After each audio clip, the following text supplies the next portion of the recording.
안녕하세요. 떠보기존세법의 떠세입니다. 오늘 종합소득 끝장내기 번외편 성실신고편인데 세액공제 간단하게 보고 강의 소개해드리는 정도로만 하고 끝날 것 같은데 차이점만 설명해드리고 강의를 마치도록 하겠습니다. 일단 저번 시간에 저희가 봤던 건 일반 과세자는 저 옆에 있는 왼쪽 1, 2, 3, 4를 받을 수 없으나 성실신고 사업자 같은 경우에는 1번, 2번, 3번, 4번 혜택을 받을 수 있다까지 배웠고 1번, 2번까지 저희가 공부했습니다. 오늘은 이제 의료비세액공제랑 교육비세액공제를 볼 건데요. 먼저 이것을 공부하기 전에 제가 11강으로 올려놓았던 우리가족 공제 중에서 이 소득금액 요건이랑 나이 요건을 먼저 공부를 하셔야 돼요. 그래야 교육비세액공제랑 의료비세액공제는 이것을 안다는 전제 하에 기본 요건에 변화가 생깁니다.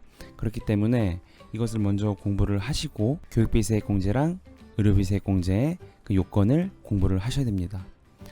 그래서 제가 고민을 했습니다. 여기서 다시 똑같이 설명을 드릴까, 아니면 어차피 18년도 건 이제 끝이 났기 때문에 그렇게 하는 것보다는 제가 찍어놓은 강의가 있어요. 연말정산 끝장내기인데 의료비랑 교육비가 여기 있습니다. 똑같습니다. 왜냐하면 성실신고 사업자를 그 근로소득자를 혜택을 주기 위해 만들어 놓은 그 법령을 끌어다 씁니다. 그래서 제가 미리 찍어 놓은 이 강의가 되게 자세하고 처음부터 끝까지 다 돼 있어요. 그래서 똑같이 설명드리는 것보다는 이것을 소개해 드리는 게 나을 것 같아서 이렇게 소개해 드립니다. 근데 이 차이점이 좀 있어요. 차이점이 뭐냐면 이 의료비세액공제는 교육비세액공제를 받으면 그 금액의 20%를 농어촌 특별세를 내야 됩니다. 근로소득자 같은 경우에는 이것을 낼 필요가 없죠. 근데 성실신고 사업자는 이게 조특법으로 되어 있어요. 그래서 조특법 중에서 세액감면이나 뭐 세액공제 받는 거는 농어촌 특별세를 내는 게 있습니다. 이게 그 항목에 해당이 돼서요. 의료비세액공제랑 교육비세액공제 받은 거에 20%는 다시 세금을 내야 돼요. 그러니까 세액공제가 100%가 되는 것이 아니고 20%가 빠지고 80%만 되는 겁니다. 그래서 요게 일단 차이점이고요. 사실은 이거 말고는 차이점이 없어요. 근데 의료비세액공제 중에서 다 똑같습니다. 이렇게 그 강의에서 나옵니다. 난임시술비 같은 경우에는 20%, 본인의 의료비는 15%, 기타 의료비 15%인데 한도가 있어요. 한도가 700만 원인데 기타 의료비에서 빼기 저 사업소득 금액의 3%, 이게 이제 성실신고자의 이제 한도가 됩니다. 그리고 이 사업소득은 뭐예요? 수익 금액에서 필요 경비를 뺀 소득 금액이죠. 소득 금액이기 때문에 이 필요 경비가 빠지는 겁니다. 그렇기 때문에 총 수입에서 필요 경비를 뺀 소득 금액의 3%만큼은 안 빼주겠다는 거예요. 그 이상으로 의료비를 써야 그만큼을 공제를 해주겠다는 건데, 사실 그 강의를 만약 저랑 같이 공부했던 분이나 이제 듣고 오신 분들은 이렇게 배웠을 거예요. 근로소득자는 총 급여액의 3%입니다. 총 급여액이 뭐냐? 총 급여액에서 필요 경비를 뺀 게 근로소득 금액이에요.